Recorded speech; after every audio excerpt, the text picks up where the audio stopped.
موضوع ان في جمهور قاعد مدفوع له اجر بيقلل من لذة وطبيعة البرنامج. من الاخر منى برنامجها كلاسيك كده، سادة روتيني. انا اسف، انا بقول وجهة نظري. حيلك شاركتني البرنامج.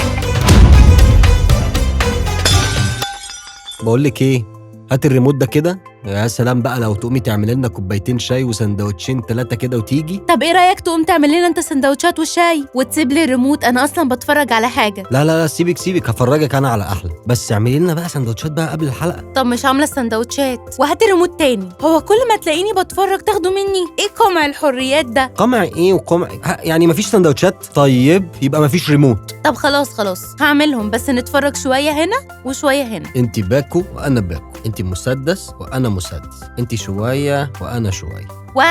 وعد. طب وسع كده بعد اذنك. ايه الذوق الغريب ده صحيح، لولا اختلاف الاذواق. ابتدت؟ لا لسه المقدمه بس. صاحبة السعادة إسعاد هانم، ألذ مذيعة في مصر، ست شيك ولذيذة ولبقة واسم على مسمى حقيقي، مصرية أصيلة. طيب ما أنا كنت بتفرج على معكم منى الشاذلي، يعني معانا أول بأول، ومصرية أصيلة كمان، وبرضه شيك وجميلة وأمر كده، وشبه المصريين في حاجات كتير قوي. أنا ما عنديش أي اعتراض والله عليه، بس إسعاد بتسعدني وأنا منى بتمثلني. طب استني بس نتفرج ونعمل ماتش ما بينهم ونشوف. أوكي يلا، تفتكر النتيجة هتروح لمين؟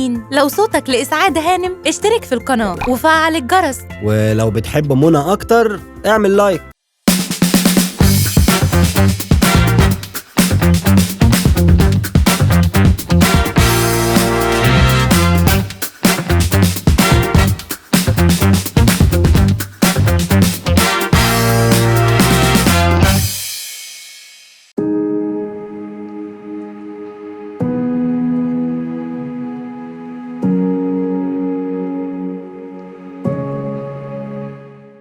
حلوة البدايات.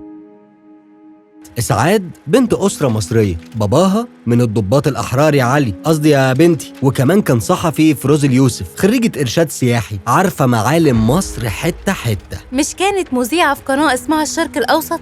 يا بنتي دي كانت أشهر قناة زمان، وبعد الإذاعة اشتغلت تلفزيون ومسرح، وقدمت أحلى وأمتع المشاهد لجيل السبعينات والثمانينات. يعني اشتغلت مذيعة وممثلة ومؤلفة وأخيراً منتجة. ست فيري انترستينج. ماشي. منى كمان خريجة علوم سياسية من الجامعة الأمريكية يا ابني، بنت ناس قوي برضو. على فكرة ابتدت شغلها علاقات عامة مع ART راديو التلفزيون العرب، وبعدين بقت مراسلة صحفية ليهم من روما، وكان شغلها أغلبه سياسي. أظن عشان شكلها جد وتعليمها راقي. طبعا، وشوية ورجعت ببرنامج 10 مساء على دريم، ومنه على معكم في CBC. نقطة لكل منهن. 1-1.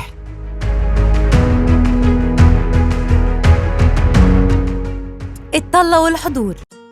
إسعاد مذيعة تعتمد على الطبيعة والأصالة في شكلها ومضمونها. شغلها كممثلة ودراسة السياحة ادوها قدرة هايلة على التلون بالطبايع المختلفة لكل طبقات المصريين في كل المحافظات. دي حقيقة، بتعتمد على الشكل المصري كتير، لبس التل أسيوط وفضة مصري، وكل حاجة طعمها مصري. ولا حضورها، فاكرة دورها في بكيزة وزغلول؟ كان فوق الطبيعي. مش ممكن، رهيبة. وحتى طلعت بشعرها كيرلي على الآخر. بس كمان منى أول ما طلعت كان أغلب المذيعات ضاربين شعرهم أكسجين، وهي كانت الوحيدة اللي شعرها أسود بجمال مصري طبيعي، وطبعا متناسق مع جدية موضوعاتها. لكن حبست نفسها في نفس الطلة من ساعتها رغم إنها صغيرة. يمكن عشان ما تسرقش الكاميرا من المضمون، الله أعلم. أنا رأيي النقطة دي لإسعاد. 2-1. الإشاعات. إسعاد ما سلمتش من الإشاعات. قالوا سرقت تراث مسبير وباعته لروتانا بمساعدة جوزها، وياما شنعوا عليها وعلى شريهان. عارف ليه؟ عشان الاتنين كانوا متجوزين واحد، مع إنهم أصحاب.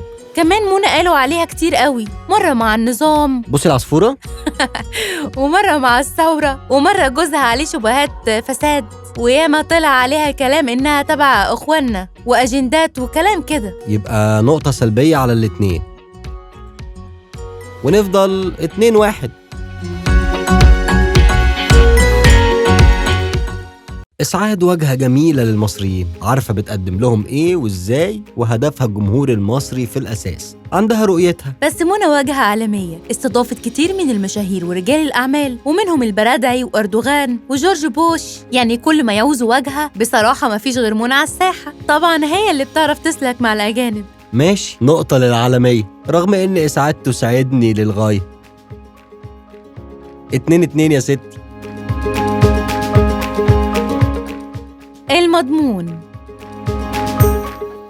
إسعاد صاحبة السعادة فعلاً، بتعرف تشتغل على ضيوفها وتطلع أحلى ما فيهم، وبتقدم للجمهور سعادة وبهجة. اهتمامها بخط النوستالجيا وخط الأصالة بيخلي دايماً في فريق من الشعب، إن ما كانش الشعب كله مستني الحلقة. وكمان بتهتم بفريق الإعداد وعارفة أهميته. لكن منى إعداد معتاد عادي جدا، يمكن عشان فرق المضمون شوية، بس بحس إن إسعاد الإعداد بتاعها أكتر من منى، وخصوصاً بعد ما بعدت عن مواضيع السياسة وبقت بتقدم برنامج ترفيهي. في الحقيقة مسلي قوي، أنا بحب أتفرج عليه جداً. بس كانت جبارة في 10 مساء، ما كنتش بفوت حلقة. وأنا كمان. يبقى المضمون بتاعها دلوقتي هو اللي مش عاجبك قوي؟ ده الناس بتستنى النجوم بتوعها عشان تسمعهم وتشوفهم. هي على فكرة بتقدم المناسب للجمهور من ضيوفها وبس.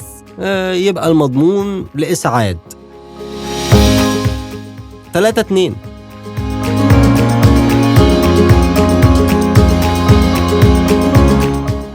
الأسلوب والتجديد.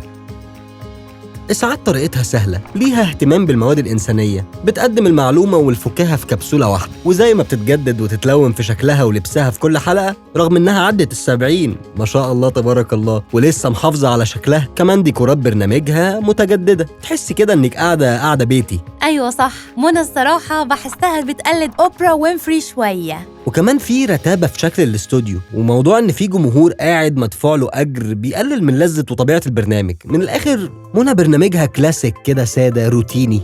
أنا آسف، أنا بقول وجهة نظري. حيلك شاركتني البرنامج. ماليش فيه، النقطة دي للأستاذة إسعاد. 4-2. الجمهور. إسعاد الناس بتحبها وكل حاجة، وأنا بصراحة بموت فيها، بس ساعات بحس إنها أكبر من الرقص والهيصة والتهريج ده. والله السن ده مجرد رقم، وخليها تتبسط ونتبسط. إيه المشكلة يعني؟ هو ممكن يكون مش مناسب قوي قالب البرنامج ليها، بس هو مناسب لشخصيتها وجمهورها اللي بيحبها. عندك حق. طب أنهي عمر بيشوفها؟ أظن آخرها الثمانينات، ويمكن شوية من التسعينات. معاكي حق في دي. منى بتقدم مادة مناسبة لكل الفئات دلوقتي، الصغير والكبير بيحبوا فنانين مختلفين، وهي مش مخلية حد ما جابتوش، وصفحاتها عليها ملايين المتابعين. وأيام 10 مساء كان كل مصر بتجري على البرنامج. نقطة للجمهور، قصدي المنى. 4-3. بس برضو إسعاد كسبت ماتش النهاردة. هات الريموت بقى. النهاردة صوتنا كان لإسعاد، بس يا ترى أنت صوتك لمين؟ هيظهر قدامك على الشاشة 2 من أكتر الماتشات إثارة. Enjoy!